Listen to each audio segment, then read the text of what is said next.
Hello student, स्वागत है मेरे चैनल पे टारगेट विद रवि। देखिए, ये बिहार एसएससी के लिए भूगोल का मैं घटना चक्र का बुक लेकर के आया हूँ। ठीक है, इसका हल प्रश्न पत्र है, घटना चक्र का है। ठीक है, ये किसके लिए उपयोगी होगा? ये होगा बिहार एसएससी में जो एएसओ का है, एएसओ या बीएसओ का जो वैकेंसी निकला हुआ है, या बिहार एसएससी इंटर लेवल का है, इंटर लेवल का जो है ना वैकेंसी आया हुआ था उसका है।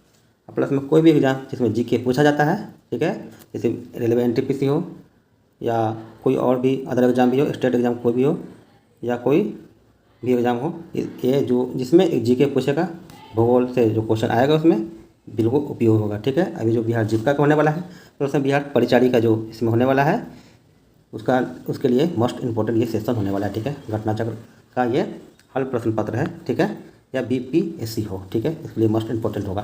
चलिए शुरू करते हैं इसका क्वेश्चन बैंक का प्रैक्टिस सेट प्रैक्टिस। ठीक है, देखिए ये है पूर्वावलोकन है ना, समान अध्ययन का है। ठीक है, इसको देख लिए। ये कब से कब तक का है देखिएगा, 1990 से फरवरी 2021 तक के प्रश्न पत्र शामिल है। यूपी पीएससी मुख्य परीक्षा समान अध्ययन प्रश्न पत्र भी शामिल है। ठीक है, भारत एवं विश्व का भूगोल है, तभी मैं लेकर के आया हूँ, इसका पार्ट बाय पार्ट करके मैं लेकर के आऊँगा। ठीक है, चलिए शुरू करते हैं मैं इसका। ठीक है, देखिए मैं यहाँ से इसका मैं देखिए पहले देखेंगे हम लोग क्या, यहाँ पे आइए, पहले देखिएगा यहाँ पे सामान्य परिचय, ये क्षेत्रफल पहले हम लोग देखेंगे। ठीक है, ये देखते हैं। देखिए इसमें कहा गया है क्षेत्रफल है, भारत का जो क्षेत्रफल है उसके बारे में बताया गया है। ठीक है, तो यहाँ पे हम लोग देख सकते हैं भारत एशिया महाद्वीप में अवस्थित है। ठीक है, एक दक्षिण एशियाई देश है भारत। ठीक है, अनियमित चतुष्कोणीय आकृति वाला यह देश हिंद महासागर के उत्तर में अवस्थित है। ठीक है, अभी देखिएगा आकांक्षीय विस्तार के दृष्टिकोण से भारत उत्तरी गोलार्ध, ठीक है, उत्तरी गोलार्ध में तथा देशांतरीय विस्तार के दृष्टिकोण से पूर्वी गोलार्ध में स्थित है। ठीक है, कौन सा? भारत। यहाँ तक देखें। अब देखिए भारत विश्व में क्षेत्रफल की दृष्टि से सातवां है। ठीक है, पहला कौन है? रूस है, फिर कनाडा है, फिर अमेरिका है, फिर चीन है, फिर ब्राज़ील, फिर ऑस्ट्रेलिया के बाद, ठीक है, ऑस्ट्रेलिया के बाद तब आएगा भारत 7वां नंबर पर। ठीक है, अब यहाँ पर देखिए आगे मैं बढ़ता हूँ। जनसंख्या की दृष्टि तथा जनसंख्या की दृष्टि से दूसरा, ये तो दूसरा लिखा है पहले के अनुसार, पर अभी जो हो गया भारत जनसंख्या की दृष्टि से प्रथम आ गया। ठीक है, यहाँ के अनुसार दूसरा, चीन के बाद बड़ा देश है। ठीक है ना, अब तो सबसे बड़ा देश दुनिया में ये भारत हो गया है, आपको लोग को पता भी होगा। ठीक है, अब यहाँ से देखिएगा 26 जनवरी 2020 से भारत में 28 राज्य एवं 8 केंद्र शासित प्रदेश हैं। ठीक है, नवीनतम केंद्र शासित प्रदेश दादर और नागर हवेली तथा दमन और दीव है। ठीक है, जिन्हें सम्मिलित कर एक केंद्र शासित प्रदेश निर्मित किया गया है। ठीक है, इससे पूर्व निर्मित केंद्र शासित प्रदेश जम्मू और कश्मीर तथा लद्दाख है।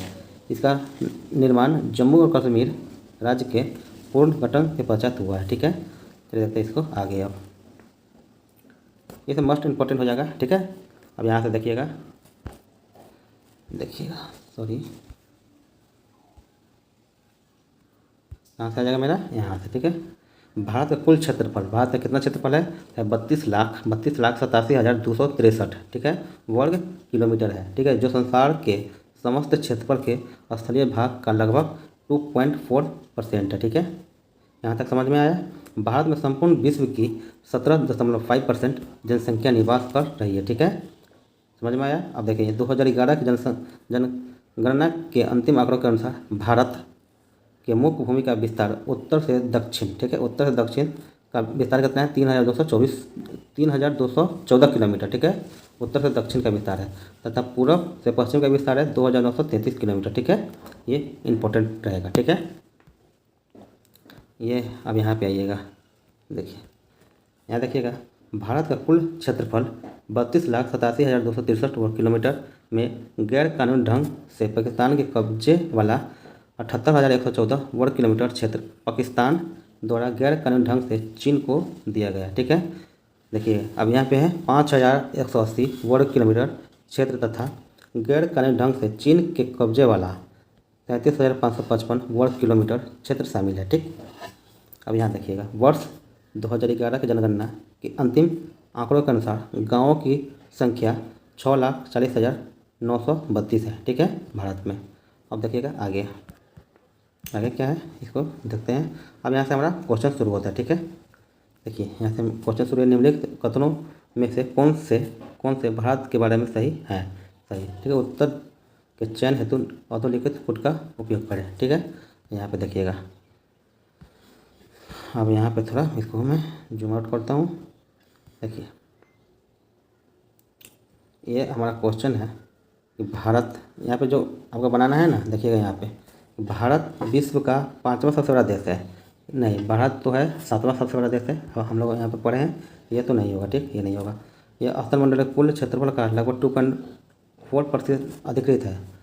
हाँ ये तो सही है, ठीक, ये सही है ना, 2 नंबर सही है, इसे मैंने पढ़ा है पीछे। और तीसरा समूचा भारत उष्णकटिबंधीय में स्थित है। नहीं, समूचा भारत उष्णकटिबंधीय में नहीं स्थित है, ये गलत है। अच्छा चौथा देखिएगा, हाँ 82 डिग्री पूर्वी देशांतर, ठीक है, 82 डिग्री 30 मिनट होगा। तो पूर्वी देशांतर का उपयोग भारतीय मानक समय को निर्धारित करने के लिए किया जाता है, ये सही होगा, ठीक है। यहाँ पे देखिएगा आंसर में दिया गया है डी नंबर, यानी 2 और 4 सही है। इसको पढ़िएगा और इसको लगाइएगा तो आपको बिल्कुल सही आंसर लगेगा, ठीक है। यहाँ पे डी नंबर सही आंसर होगा। यहाँ पे दिया भी गया है, देखिएगा भारत विश्व का सातवां सबसे बड़ा देश है, ठीक है। संपूर्ण भारत अंडमान निकोबार द्वीप सहित का आकांक्षीय विस्तार 6 डिग्री 45 मिनट से 37 डिग्री 6 मिनट उत्तरी अक्षांश के मध्य है, जबकि उष्ण कटिबंधीय क्षेत्र का विस्तार 23 डिग्री 30 मिनट उत्तरी एवं दक्षिणी अक्षांशों के मध्य है। अतः कथन 1 और 3 गलत है। भारत स्थलमंडल को क्षेत्र का 2.4% अधिकृत किए हुए हैं एवं 82 डिग्री 30 मिनट पूर्वी देशांतर का उपयोग भारत मानक समय निर्धारित करने के लिए किया जाता है। अतः 2 और 4 सही है, ठीक है। अब आइए देखते हैं नेक्स्ट क्वेश्चन मेरा है। नेक्स्ट है, क्षेत्रफल की दृष्टि से भारत का विश्व के देशों में कौन सा स्थान है। तो हम लोग पढ़े थे वो 7वां स्थान है, ठीक है, 7वां स्थान, 3 नंबर ऑप्शन राइट होगा। अब देखिएगा यहाँ से 3 नंबर क्वेश्चन देखिएगा, भारतवर्ष आकार में विश्व का क्या है। आकार में विश्व का 7वां सबसे बड़ा देश है, ठीक है। अब देखिएगा, अब आइए नीचे 4था नंबर क्वेश्चन पे देखिएगा, भारत का क्षेत्रफल संसार के क्षेत्रफल का 2.4% है, परंतु इसकी क्या जनसंख्या जाति का 17.5 पढ़ा था, पर यहाँ पर 17 दिया हुआ है, तो यही सही होगा, ठीक है। मैंने पीछे जो रीडिंग कर रहा था उसमें 17.5 लिखा हुआ था, ठीक है, 17.5% है, पर यहाँ पे दिया गया है 17%, ये आंसर नज़दीक है, सही है, ठीक है। चलिए यहाँ पे भी इसको पढ़ लेते हैं। भारत का क्षेत्रफल 32,87,263 वर्ग किलोमीटर, जो संसार के समस्त क्षेत्रफल के स्थलीय भाग का लगभग 2.4% है, ठीक है। जबकि भारत में संपूर्ण विश्व की 17.5% वर्ष 2011 की जनगणना के अंतिम आंकड़ों के अनुसार जनसंख्या निवास कर रही है। अतः निकटतम सही उत्तर विकल्प बी है, ठीक है, मैंने भी वही बोला, ओके। चलिए नेक्स्ट है, भारतवर्ष में लगभग कितने गांव हैं।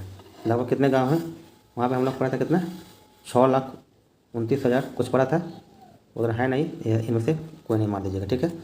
6,40,000 मैंने पढ़ा, देखिए यहाँ पे लिखा हुआ भी है, वर्ष 2011 की जनगणना के अंतिम आंकड़ों के अनुसार भारत में गाँवों की संख्या लगभग 6,40,932 है, ठीक है, बिल्कुल भी सही उत्तर होगा, ओके। आइए देखते हैं नेक्स्ट, इसका क्वेश्चन है, निम्नलिखित जोड़ों में से कौन सा जोड़ा सही नहीं है, ठीक है, सही नहीं है। भारत का कुल क्षेत्रफल 3.28 मिलियन वर्ग किलोमीटर है, हाँ लगभग यही है, तो ये सही होगा, ठीक है।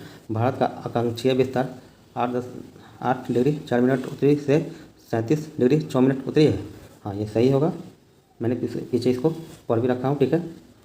चलिए, भारत का आकांक्षीय विस्तार कितना होगा, 68 डिग्री 7 मिनट पूर्व से 97 डिग्री 25 मिनट पूर्व, ये सही है। भारत में राज्यों की कुल संख्या 26 है, 9। भारत में राज्यों की कुल संख्या कितना है, अभी हमें पीछे हम लोग पढ़े थे, कितना है, 28 है, ठीक है। चलिए यहाँ पे भी लिखा होगा 28 राज्य है ना, 8 केंद्र प्रदेश है। चलिए इसको पढ़ने को आपको जरूरत नहीं है, इसको हम देखते हैं 7 नंबर क्वेश्चन, भारत के लिए निम्नलिखित कथनों में से कौन सा असत्य है। तो कौन सा असत्य है, देखिएगा, कहा गया है भारत विश्व का 7वां बड़ा देश है, हाँ ये बिल्कुल सही है। दूसरा है, भारत जनसंख्या की दृष्टि से विश्व का दूसरा राष्ट्र है, हाँ ये सही है, लिखा हुआ है। पर अभी का अनुसार कहेगा तो पहला है, ठीक है ना, जनसंख्या की दृष्टि से भारत प्रथम स्थान पर आ गया, ठीक है, इसको याद रखिएगा, आप लोग इसको कहीं भी नोट भी कर सकते हैं, ठीक है। नेक्स्ट है, इसकी भूमि सीमा का विस्तार लगभग 15,200 किलोमीटर है, हाँ ये सही है। अब देखिएगा चौथा नंबर क्वेश्चन कहा गया है, ये सर्वप्रथम सूर्योदय इसके मिजोरम राज्य में होता है। नहीं, सर्वप्रथम सूर्योदय मिजोरम में नहीं होता है बल्कि अरुणाचल प्रदेश में होता है। तो हमारा ये गलत होगा, ठीक है ना, क्योंकि असत्य पूछा है, यही असत्य है, मतलब ऑप्शन नंबर डी सही होगा, ठीक है ना। ऑप्शन नंबर डी सही है, उत्तर देने के डी सही है, ठीक है। और इसमें जो मिजोरम राज्य नहीं है यहाँ पे होगा अरुणाचल, सबसे पहले सूर्योदय होता है। यहाँ पे आपको लिखा भी होगा, हम आपको दिखा सकते हैं, ठीक है। चलिएगा देखिए कहाँ पे है, देखिए यहाँ पे है ना। यहाँ पे भारत का सर्वप्रथम सूर्योदय अरुणाचल प्रदेश राज्य में होता है। भारत विश्व का 7वां बड़ा देश है। भारत जनसंख्या की दृष्टि से चीन के पश्चात विश्व का दूसरा राष्ट्र है। इसकी भूमि सीमा विस्तार लगभग 15,200 किलोमीटर है, ठीक है। चलिए देखते हैं हम क्या आकांक्षीय विस्तार का पार्ट 2 हम देखते हैं, है ना, आकांक्षीय विस्तार, ठीक है। चलिए देखते हैं इसका हम नोट्स, ओके। दोस्तों अगर वीडियो अच्छा लग रहा हो प्लीज़ एक लाइक कर दीजिएगा। अगर चैनल पर नए हैं तो सब्सक्राइब करिएगा, क्योंकि सब्सक्राइब आप करिएगा तभी हमको मोटिवेशन मिलेगा, मैं आपके लिए बेस्ट चीज़ लेकर आऊँगा, ओके। चलिए देखते हैं इसका नोट्स। भूपृष्ठ पर विषुवत रेखा यानी कि इक्वेटर से उत्तर या दक्षिण दिशा में स्थित किसी भी बिंदु की पृथ्वी के केंद्र से मापी गई कोणीय दूरी को अक्षांश कहा जाता है, ठीक है। अक्षांश रेखाएं वह काल्पनिक रेखाएं होती हैं जो पृथ्वी के चारों ओर पूरब से पश्चिम, ठीक है, पृथ्वी के चारों ओर पूरब से पश्चिम दिशा में विषुवत रेखा के समांतर खींची जाती है, ठीक है। कैसे खींची जाती है, देखिए जैसे कि हम मानते हैं ये पृथ्वी है, ठीक है ना, तो कैसे खींचा जाएगा, ये ऐसे ही विषुवत रेखा ये होता है, ऐसे ऐसे खींचा जाएगा, ठीक है ना। ये होता है आकांक्षीय होता है, ठीक है, समझ में आया, होता है, ठीक है। जो पृथ्वी के चारों ओर पूर्व पश्चिम दिशा में विषुवत रेखा के समांतर खींचा जाता है, ठीक है। अक्षांश को अंश, मिनट और सेकेंड में दर्शाया जाता है, ठीक है। अब आगे देखिएगा, इसका क्वेश्चन आगे है। पृथ्वी को 2 बराबर भागों में बांटने वाले जीरो अक्षांश को भूमध्य रेखा कहा जाता है, ठीक है। विषुवत वृत्त यानी कि भूमध्य रेखा के उत्तरी भाग को उत्तरी गोलार्ध और दक्षिणी भाग को दक्षिणी गोलार्ध कहते हैं, ठीक है।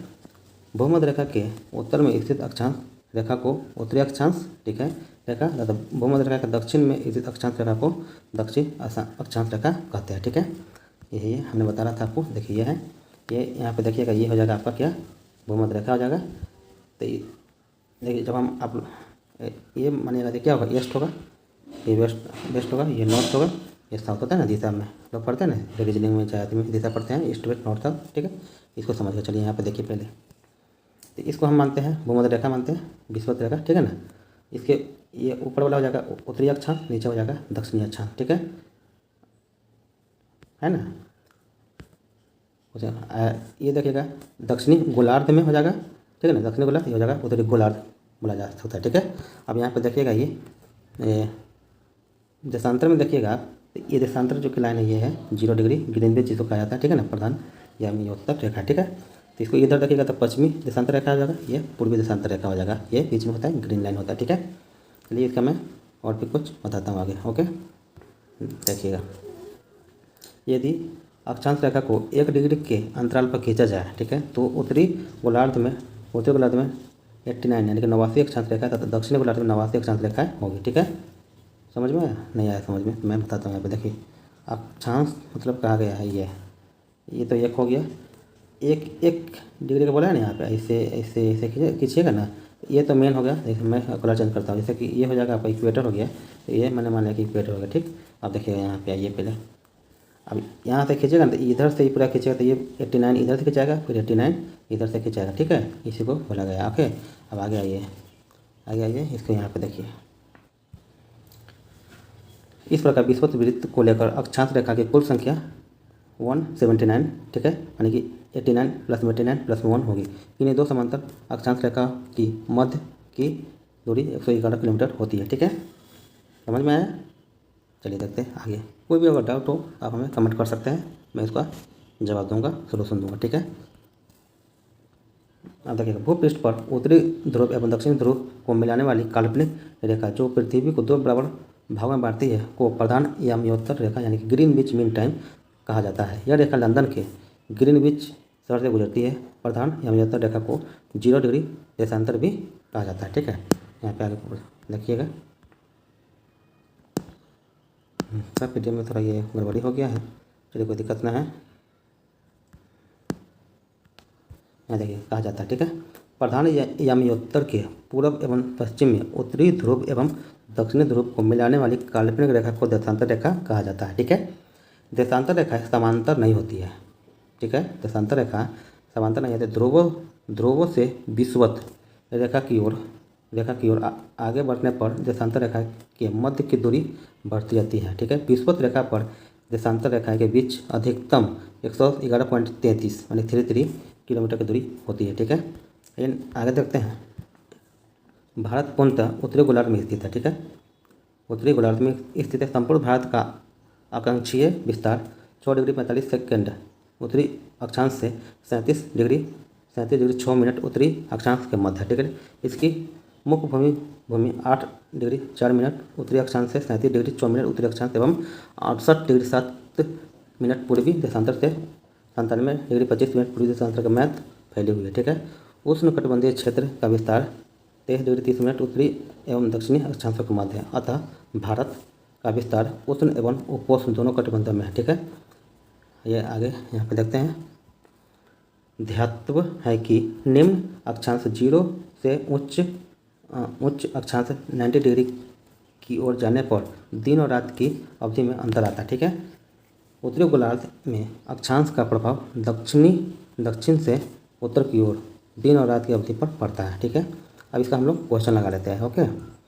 देखिए यहाँ पे भारत विस्तृत है, तो भारत में विस्तृत है क्या है, देखिए यहाँ पे 37 डिग्री 17 मिनट और 53 सेकेंड, नहीं ये नहीं होगा, ये 37 डिग्री 17 मिनट और 53 सेकेंड से उत्तर से 8 डिग्री 4 मिनट और 28 सेकेंड के दक्षिण में, नहीं ये भी नहीं होगा। ये देखेगा तो ये तो और नहीं होगा, ना कि उपयुक्त में से कोई नहीं आंसर जाएगा, क्योंकि मैंने हम लोग यहाँ पे पढ़ा है, ठीक है। जो मैंने यहाँ पे देखिए ये है, इसका सही ये है और ये यहाँ पे और ये होगा, तब जाकर आंसर सही होगा, ओके। देखिए वही है ना जो मैंने बताया, ये इतना रहेगा, तब जाकर इसके बीच में रहेगा तो सही होगा, ओके। चलिए इसका देखते हैं। नेक्स्ट क्वेश्चन हमारा, सिक्किम से गुजरने वाला अक्षांश निम्नलिखित में से किस एक से होकर गुजरता है? किससे होकर गुजरता है, याद रखिएगा, राजस्थान से होकर गुजरता है, ठीक है। देखिएगा यहाँ पे सिक्किम से गुजरने वाले अक्षांश रेखा राजस्थान से होकर गुजरती है, ठीक है। आ गया है, तो ये क्वेश्चन पूछा गया IAS प्री 2010 में पूछा गया, ठीक है। इसमें जो भी होगा जो प्रीवियस ईयर में है वही क्वेश्चन इसमें डाला गया, ओके। नेक्स्ट क्वेश्चन है हमारा, जिस जिले से 70 डिग्री पूर्वी देशांतर रेखा गुजरती है वो क्या है? ये क्या हो जाएगा, ऑप्शन नंबर बी। देखिए ये सब उतना इंपॉर्टेंट नहीं है, ठीक है ना। इंपॉर्टेंट उसके लिए होगा जो जी ये जो जैसे जैसलमेर हो गया, इस एग्जाम का जो पीसीएस एग्जाम देंगे उनके लिए वो बेस्ट होगा, ठीक है। ये सभी के लिए बेस्ट नहीं है, तो इसको न भी करिएगा तो उतना फर्क नहीं पड़ेगा, ठीक है। अब यहाँ पे देखिए हमारा नेक्स्ट है, हमारा पार्ट 3 में है, देखिए 3 भारत एवं कर्क रेखा, इसको हम लोग पढ़ेंगे, ठीक है। आइए देखते हैं इसका क्या है मांजरा। देखिए विषुवत रेखा के उत्तर में स्थित 23.5 डिग्री उत्तरी अक्षांश को कर्क रेखा, ठीक है, कहा जाता है, ठीक है। कर्क रेखा भारत के लगभग मध्य से होकर गुजरती है, ठीक है। कर्क रेखा भारत के कुल 8 राज्यों से होकर गुजरती है, ठीक है, जिनमें गुजरात है, राजस्थान है, मध्य प्रदेश है, छत्तीसगढ़, झारखंड, पश्चिम बंगाल, त्रिपुरा, मिजोरम है, ठीक है। इस राज्य से कर्क रेखा गुजरती है। देखिए यहाँ पे मैप में देखिएगा वही है ना, ये गुजरात है, राजस्थान है, मध्य प्रदेश है, ठीक है, छत्तीसगढ़ है, झारखंड है, त्रिपुरा है, मिजोरम है ना, कोलकाता भी होगा बीच में कहीं, ये कोलकाता है, ठीक, इसे ऊपर गुजरती है, ठीक है। अब यहाँ देखिएगा सूर्य के उत्तरायण भूमध्य रेखा के उत्तर होने के बाद से ही उत्तरी गोलार्ध में दिन की अवधि बढ़ती जाती है। 21 जून को सूर्य उत्तरायण इस स्थिति के सर्वोच्च बिंदु पर होता है। जून माह में कर्क रेखा के उत्तर जाने पर दिनों की अवधि बढ़ने लगती है। माही नदी कर्क रेखा को 2 बार पार करती है, ठीक है। माही नदी कर्क रेखा को 2 बार पार करती है, ठीक है। अब ये जो है कुछ इसका विस्तार दिया गया है, आकांक्षीय विस्तार जो है ना स्थिति, ये अगरतला में इतना है, गांधीनगर में इतना है, जबलपुर में इतना है, ये जो बोले ये उतना इम्पोर्टेंट है नहीं, ठीक है। ये सुना भी करिए तो कोई फर्क नहीं पड़ने वाला, ठीक है। चलिए देखते हैं इसका नेक्स्ट क्वेश्चन है हमारा। देखिएगा कर्क रेखा किस राज्य से होकर गुजरती है? किस राज्य से? झारखंड से गुजरती है ना कर्क रेखा, बिहार झारखंड। अब तो झारखंड से बिहार से नहीं अब गुजरती है, पहले का आंसर दिया गया क्योंकि ये 1990 का क्वेश्चन है, ठीक है। चलिए देखिएगा यहाँ पे कर्क रेखा पर पड़ने वाले भारत के राज्य कुल 8 हैं। गुजरात, राजस्थान, मध्य प्रदेश, छत्तीसगढ़, झारखंड, पश्चिम बंगाल, त्रिपुरा और मिजोरम है। अतः वर्तमान में उपयोग दिए गए विकल्पों में कोई भी सही नहीं है, किंतु प्रश्नकाल में झारखंड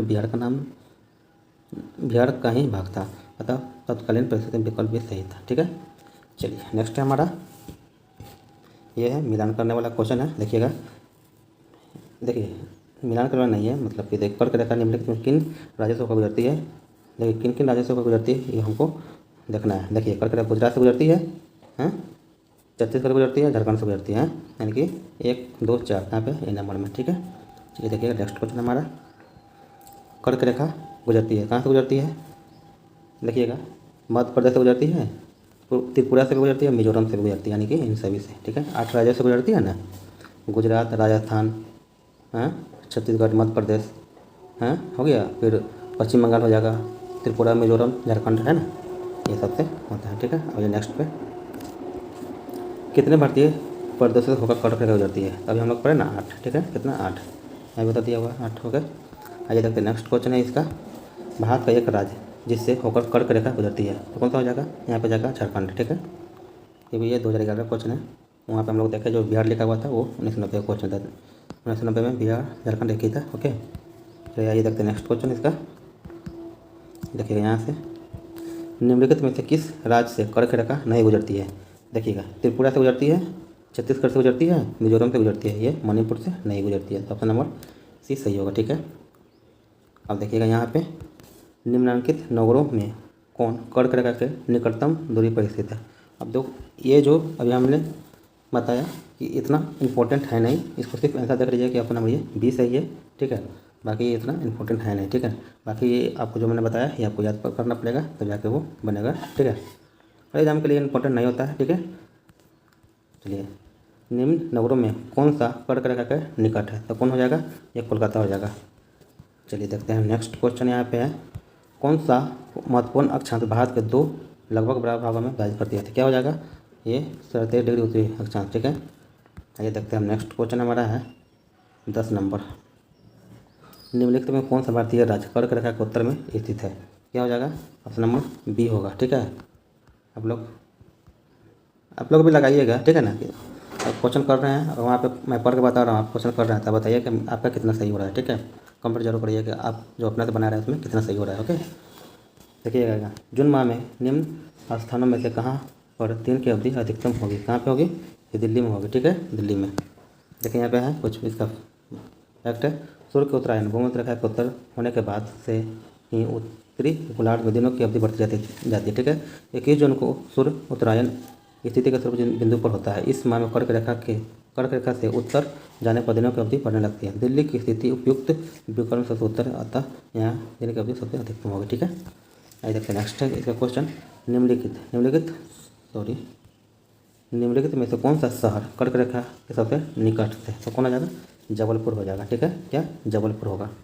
आइए देखते हैं नेक्स्ट क्वेश्चन, ये सब जो बताया ना, ये सब आपको याद करना पड़ेगा। जबलपुर का ये रहेगा, ये अहमदाबाद क्वेश्चन का इतना डिग्री और वाराणसी का ये डिग्री रहेगा। ओके, तब जाकर ये क्वेश्चन बनेगा। मैंने बताया ये इतना इंपॉर्टेंट नहीं, जो इंपॉर्टेंट रहेगा उसमें मैं बताऊँगा कि ये मोस्ट इंपॉर्टेंट। ओके, लेकिन निम्नलिखित भारत की नदियों में कौन कर्क रेखा को 2 बार पार करती है, तो कौन हो जाएगा, यहाँ पे देखिएगा,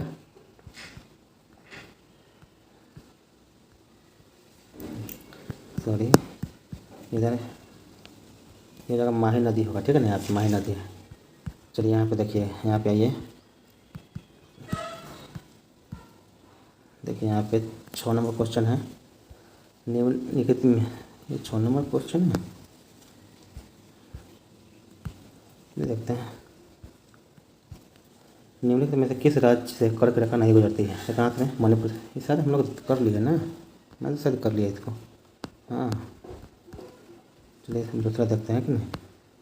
यहाँ पे देखिएगा, हाँ यहाँ पे आइए, ये अब यहाँ से नोट चलेगा। ओके,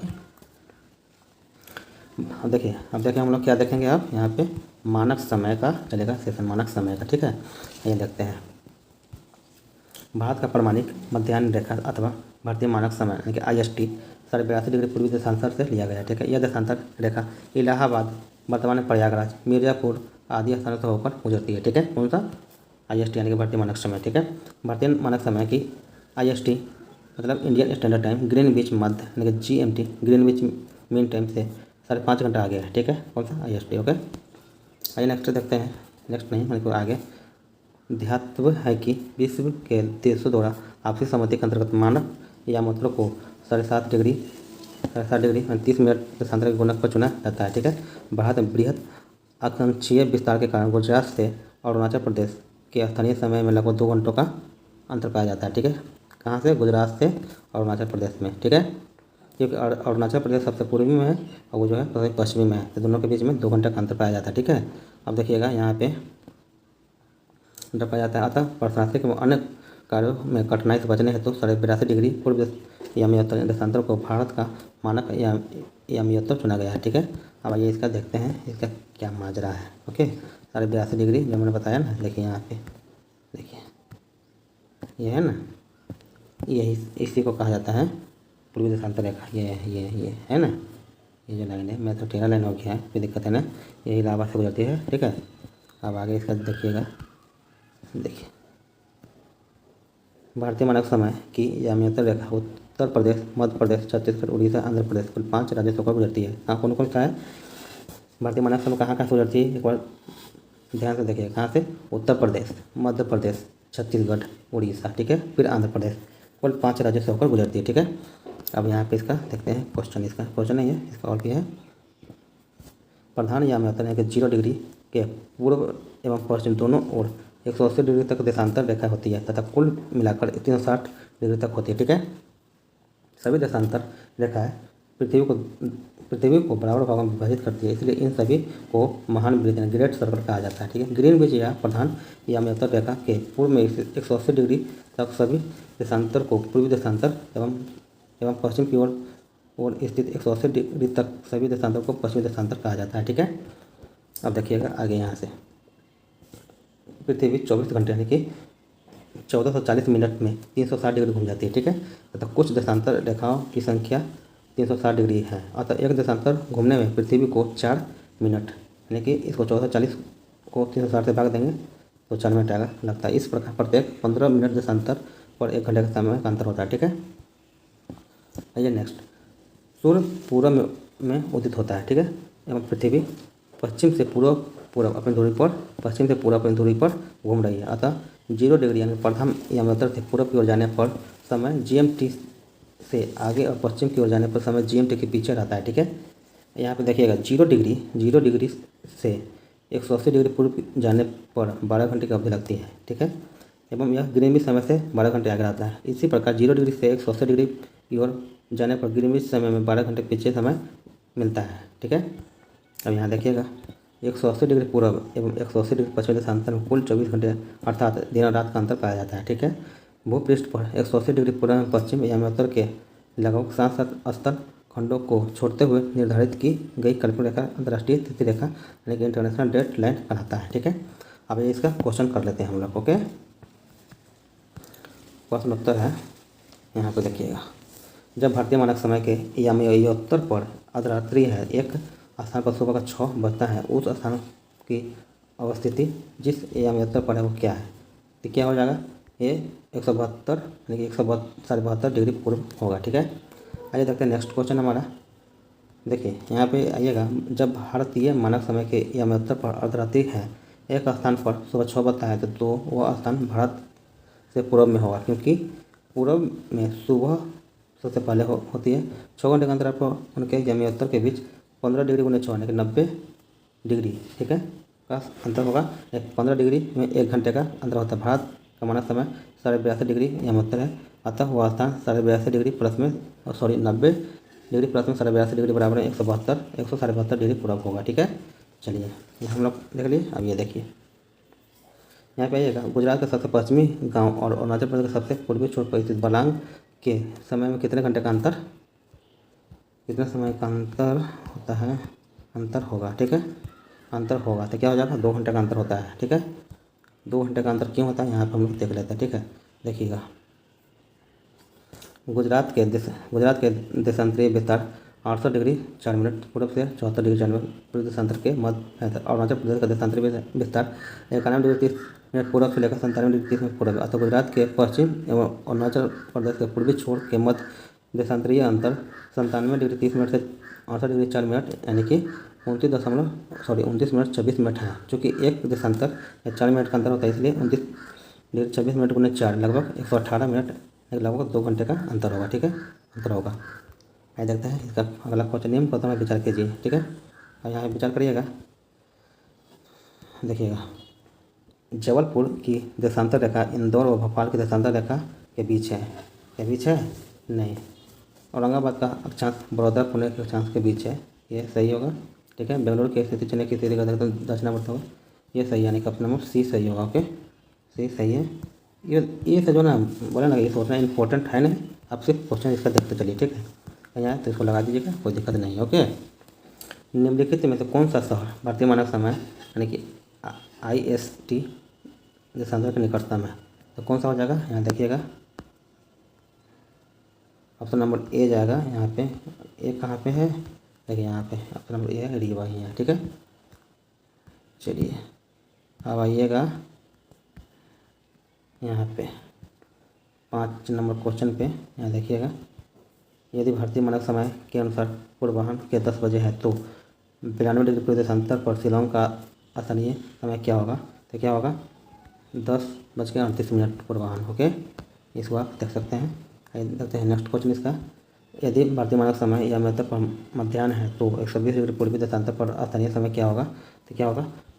यानी कि 14:30 बजेगा, यानी कि 2:30 बजेगा। ठीक है, दोपहर का 2:30 बजेगा, 14:30 लिखा हुआ है वहाँ पे। ओके, चलिए देखिए नेक्स्ट है।